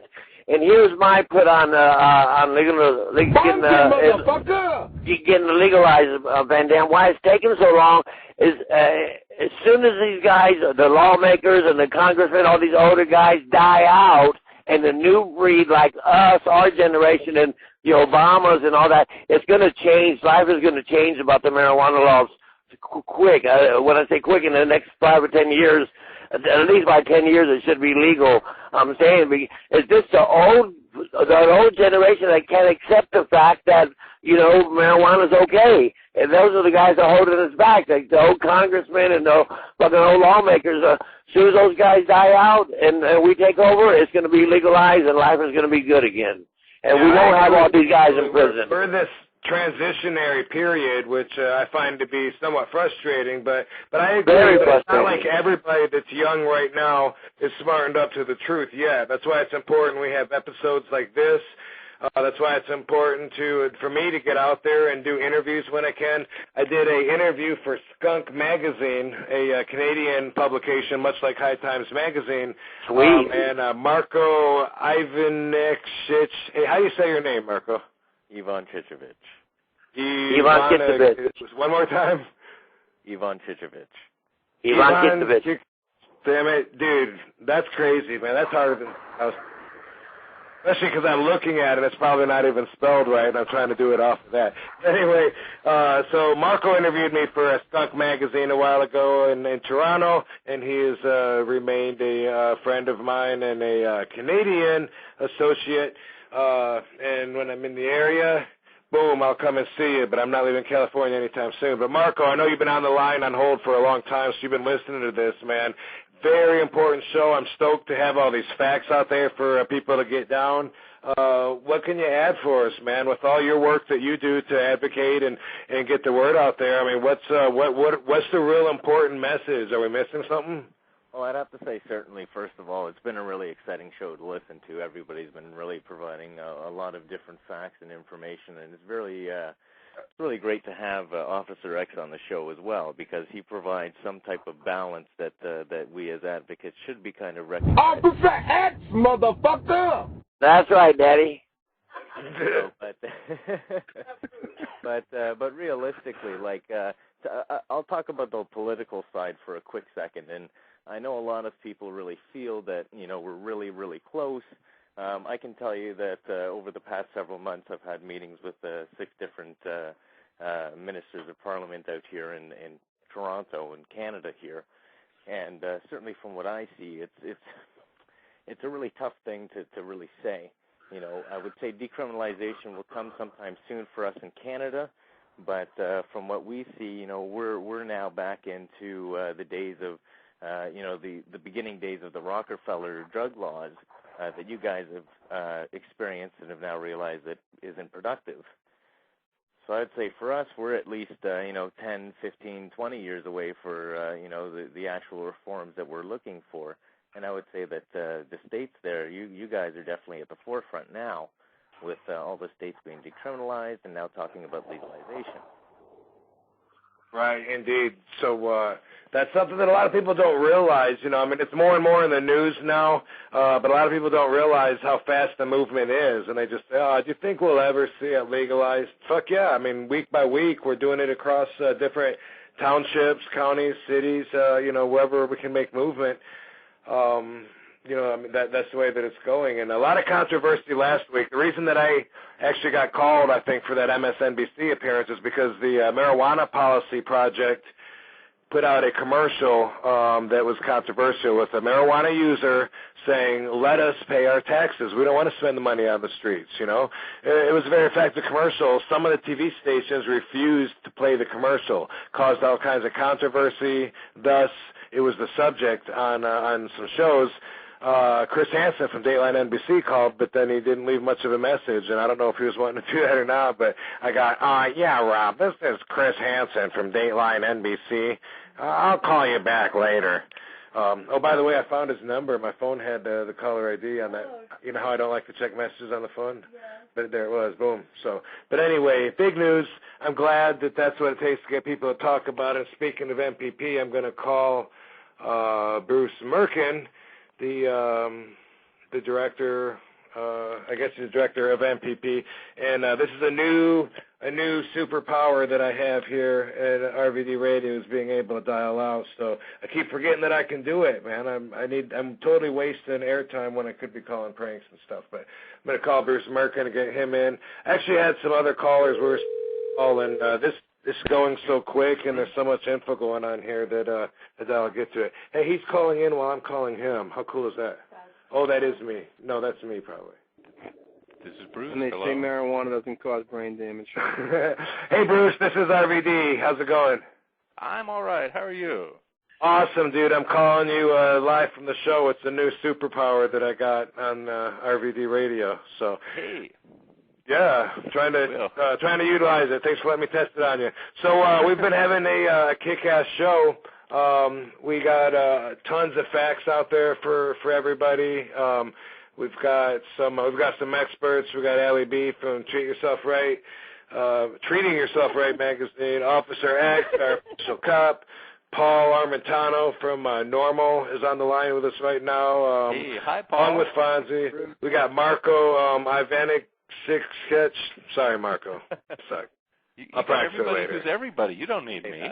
You know, Marco from Skunk Magazine. There you go. But you know, Bruce, I'm glad that we do have you though, because like we are getting some incredible facts, and this is going to be downloadable. Last time, somehow it didn't get recorded, and this is important stuff.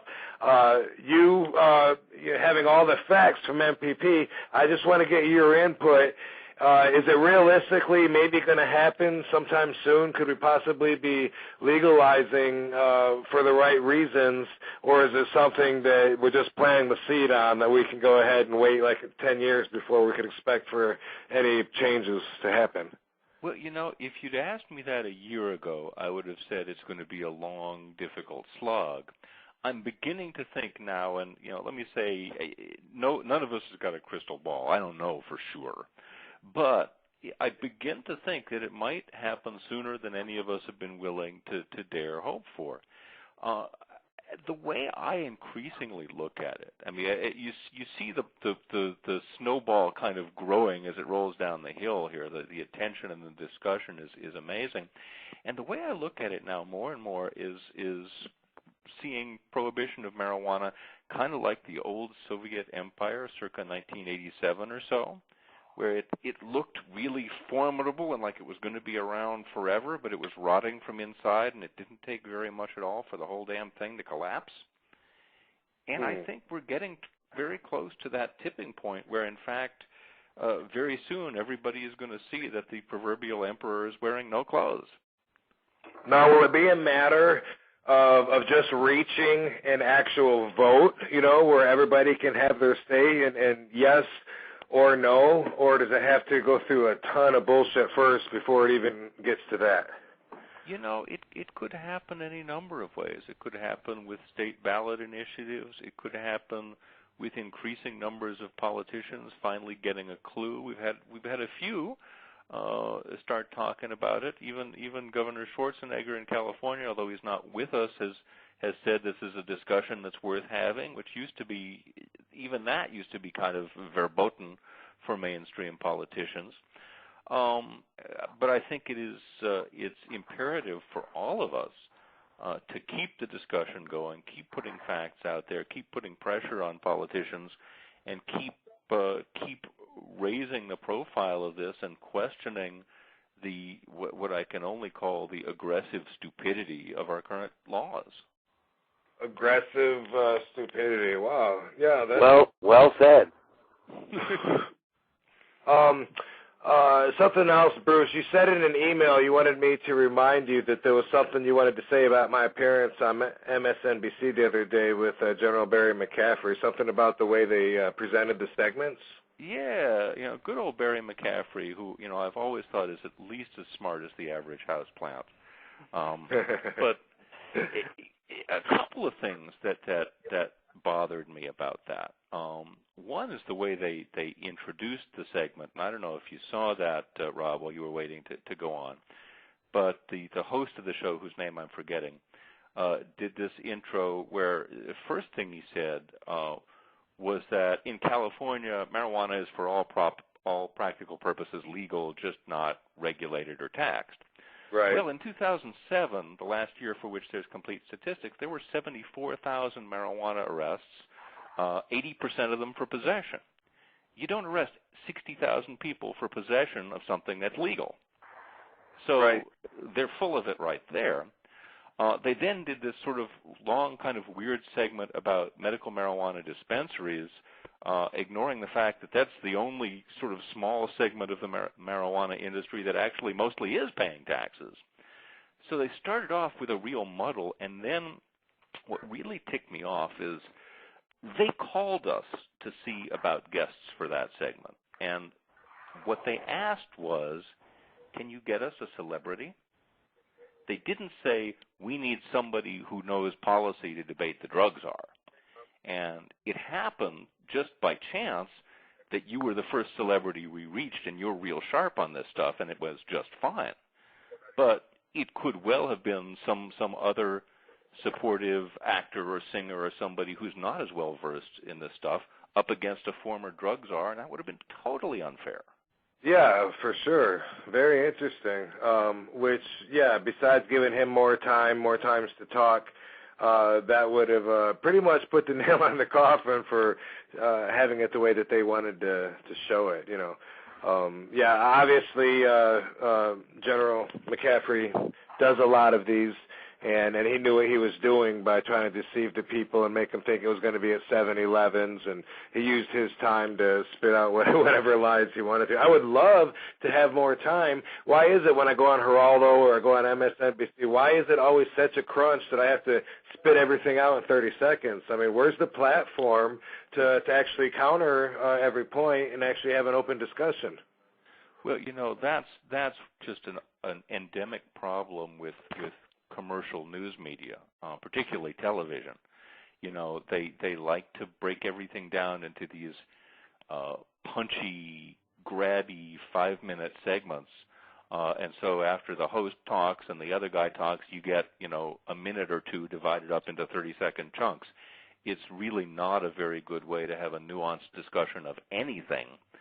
But that's television. And part of our job is to recognize that's what we're going into and to develop ways of making the points we need to make in a way that's short and clear and easy for folks to remember.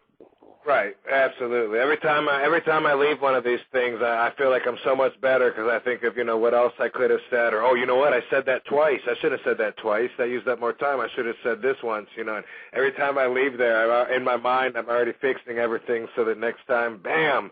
And I enjoy doing that, so I hope that M.P.P. will keep me in mind for any opportunities like that in the future. I want to do my part to make sure that everybody is exposed to the truth. No matter which way they look, something's going to be in their face.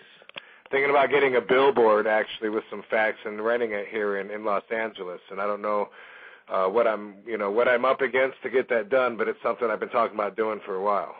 I'll throw you some coin for that. Yeah. All right, cool. Well, I'm glad that you You're signing in New Jersey and make plenty of money for that billboard. Yeah, I'll keep that in mind. Hey, did I lose Bruce? Excuse me? Oh, I'm sorry. I don't see you on the switchboard here. Oh, I'm here. At least I can still hear you. Oh, I see. You're just gray instead of yellow. Okay, cool. Well, Bruce, we appreciate you calling in. If you wanna hang out, we got 15 minutes left of the show. I got a bunch of callers I gotta go through, so I'll leave it up to you if you wanna. I'll hang out and maybe even shoot my mouth off once or twice more if you let me. Okay, cool. Then I'm gonna go right to the phones. I'll go to Dario from Chicago. Thanks for calling RVD Radio, Dario. Yeah, great show, Rob. Thanks, man. Dude, we got the expert panel on tonight. Anything you want to know, go ahead and ask it right now. You'll get the truth. Well, I got a question, and then I want to share two facts with you. My first question is, what's the process right now for legalizing marijuana in Illinois? What's the progress right now? Illinois. Do you want to take that one, Bruce? Yeah, sure. The answer is things are tough in Illinois. We have the only thing that's got any traction at all is medical marijuana. There's a bill that has made some progress in the legislature, but at this point there weren't the votes to pass it this spring. They're basically on hiatus now. They're looking at trying to bring it back this winter. But it's been a struggle there. You got a lot of, frankly, there's no polite way to put this, really cowardly legislators. And I've been to the State House. I've met some of these people. They are not giants. This may have been the land of Lincoln, but there ain't nobody in the State House quite like that anymore. But we are still working with local patients and local organizations and trying. And if you live in Illinois, please keep communicating with your representatives in state government. But it ain't going to be easy. And of course, things got derailed a bit by the whole Blagojevich thing last spring. So there was a certain amount of legislative chaos that none of us could control. But there's really strong opposition from the cops there. And a lot of the legislators are just scared to death of going up against the cops. One thing I'd like to add to what Bruce just said is, on the flip side, in Illinois, there's been a number of towns and municipalities recently that have decriminalized marijuana. And one of the things I want to point out with what your caller from Canada said when we're talking about when will this be legal, how is progress going to be made. If we look back in history, people point to the Marijuana Tax Act that the federal government enacted in 1937 as the point when marijuana became illegal in America. The reality is that states were making marijuana illegal long before 1937. California actually prohibited the use of marijuana in 1913, well before the federal government did.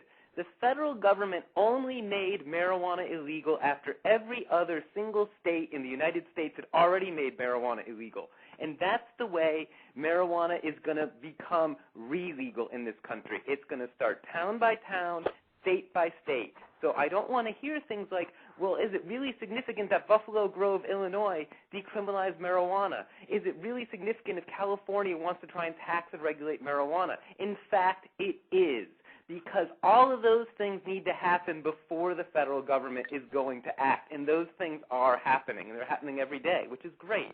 We are making progress. Oh, you're awesome, absolutely right. If I could just add to that, one of the objections we hear about stuff like the proposal in California is, well, we can't do this because the feds won't like it. And my answer to that is always the only way this is ever going to happen is bubbling up from local communities and states, and that will drag the federal government kicking and screaming. Awesome. Okay, cool. I'm going to go to, where'd it go? Oh, sorry. I know you said you had a couple other questions too, Dario. We'll get you next week. Sorry. Colby from Oregon, you're on, dude. We got like 10 minutes left, so I'm going to try and run through some of these callers. And we got Bobby B and Pimpin and Radical Russ and Allie B, all from Oregon. Dude, are you calling from Portland, Colby? I am. Holy cow. What are the odds? We should all go hang out sometime, man. Yeah. RVD matchmaker. Totally. All right, dude, cool, man. We got all the pros here, man. You going to share a story? You going to ask a question? I have some questions. I'm just thrilled with this lineup I have of all these experts to help answer me. So I got a couple of them. My first one, I'm going to try and keep this short. My first one is a thing I'm taught. I'm 16 myself. I'm still going through the school system, but a thing I'm taught a lot is that you'll get some sort of like lung cancer or smoker's cough, and it'll kill like brain cells if you smoke. I was just wondering if is there any like truth to that? Read marijuana is safer. Yeah. That's my answer. Do your own research. Don't plug your own book or anything, Paul. Don't worry, I won't. No, but the reality is there are answers to all of those questions. You can find them on the normal website, the M.P.P. website. We all address those issues, the lung cancer issue, the brain damage issue. These have been studied to death. UCLA did a 5-year study of over 2,000 individuals in Los Angeles who had used marijuana. Some of those individuals in the study had used marijuana 22,000 times over the course of their lifetime. They did not find any association between their marijuana use and cancers of the lung or cancers of the upper aerodigestive tract. These sort of things have been studied. There's citations, Bruce, Russ, myself. If you go to any of the organizations we work for, we can provide you with the actual studies that show that data. So I don't want to sound like I'm just making a soundbite. This is all documented stuff. Awesome. Hey, by the way, Paul, just in case we don't squeeze it in, I don't think that it's available yet, but is there information about where they can look for your book? Yeah, if they go to marijuanaissafer.com, they can read all about the book. They can actually download, I believe, the first 36 pages. They can see the endorsements of the book from folks like yourself, former Republican governor of New Mexico, Gary Johnson, all sorts of folks. And they can pre-order it right now from Amazon.com if they simply typed in Marijuana is Safer. I believe it'll be available in about 2 weeks. Awesome. All right, Colby, I'm going to let you spit one more question out real quick. All right, cool. I heard on a show you did a week or two ago, you talked about running cars on him. And I was wondering, like, how would that be like a possible solution to how we have all these carbon emissions and stuff? It would definitely be a possible solution, but it was something that was turned down in favor of more harmful for the planet methods. Henry Ford made a car completely out of hemp. It ran on hemp seed oil, and he introduced it to the World Fair in 1941. DuPont pulled him aside. He had the patent for plastics, and they totally went a different way with it, which, you know, a lot of us feel that was a lot of leverage for wanting to keep marijuana outlawed and keep hemp from being utilized.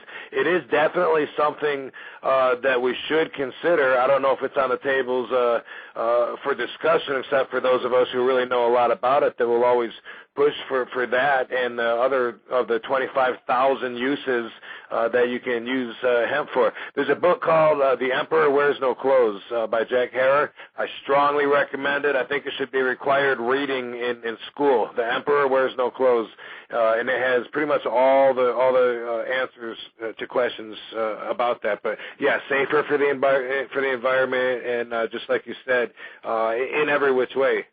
I don't know if any of you guys have other guys have an opinion on that.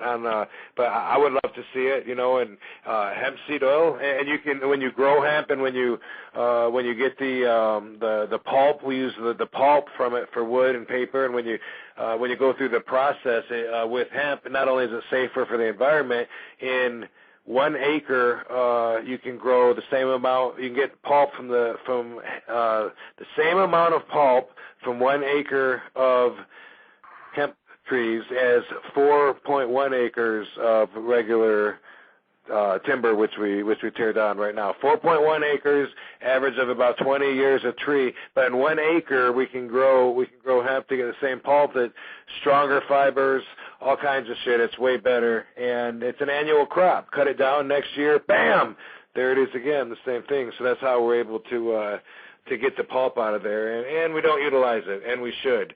Mr. Barry McCaffrey was also in charge of that, of stopping hemp production for a while. I was reading up on him, and there was a bunch of shipments of hemp coming in. He had it on hold for the longest time while I was testing it to make sure that there was no THC in it. So, yeah. Hey, Fonzie Daddy. Yes. Dude, the show is like almost over. We've only got a couple minutes left, dude. And it's been a good one. All kinds of facts, information. This is like an encyclopedia of knowledge right here. Sabu didn't call in. I was going to call him, but I didn't even have time, Daddy. Wow, time flew by this week. I've just been listening 90% of the show, and it's been a fantastic show. Shows keep getting better and better, more informed. Keep spreading the word, and it's going to happen. And just like you guys said, town by town, just state by state, and that's what we got to do. Just keep the rhythm going, and 420, Daddy. Yeah, Fonzie, you said, but you living in a no tolerance state, do you think how common do you think marijuana usage is? Like in Florida, where there's absolutely no tolerance, just on the thought of if prohibition is working, or spending all this money to get rid of pot, how common do you think it is? I mean, you've been there for... It's very, very common. Florida used to be one of the biggest marijuana production states in the union, because they used to import it from here, from Colombia and Jamaica. It used to be a port of entry. So I've been smoking it since I was 12 years old, and I'm 52 years old. So and all my friends, everybody smokes. It's very, very common here. There's rolling papers at every store. You walk in any little convenience store, there's a whole shelf of pipes and rolling papers and all kind of paraphernalia. So, and it sells big. Yeah, okay. Well, we're seeing some changes. Marco, do you got anything you want to plug? No, but I'd certainly love to come back another time and give you a lot more info about what we experienced out here in Canada as well. Yeah, for sure, man. The time just flew by on this episode, and we're almost out of time. So let me go through and make sure Paul plugged his book, which is awesome. Officer X, you got any signings or anything to plug? Yeah, July 25th, Carteret, New Jersey, the KNet Summer Festival.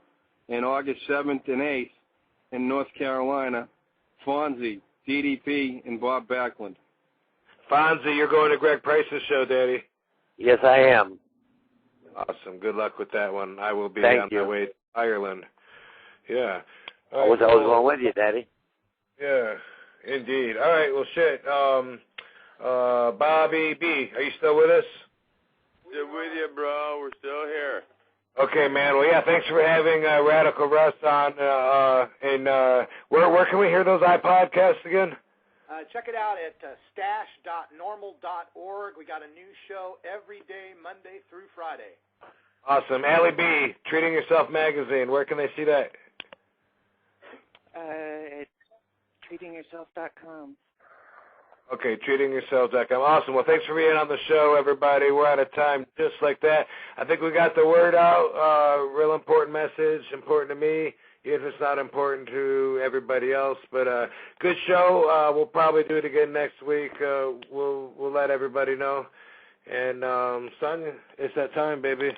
Bye, baby. Bye, baby. Drop that down! The whole fucking show! Drop that down! The whole fucking show! Exterminator! Exterminator! Exterminator! Man assassinator! Drop that down! The whole fucking show! Drop that down! The whole fucking show! A stand shot straight to your brain! Straight to your skull crack! You get down to straight to your brain! Straight to your skull crack! Drop that down! The whole fucking show! Drop that down! The whole fucking show! I will fly high! 5-star broad splash! You can't stop me! 5-star broad splash! Drop that down! The whole fucking show! Drop that down! The whole fucking show! It's all about the yin and the yang, the balance, the power, the zen. You can't stop the yin and the yang, the balance, the power, the zen. Drop it down, the whole fucking show. Drop it down, the whole fucking show. I will levitate, flip kick you in the yam. I will decimate, you can prepare for. Drop it down, the whole fucking show. Drop it down, the whole fucking show.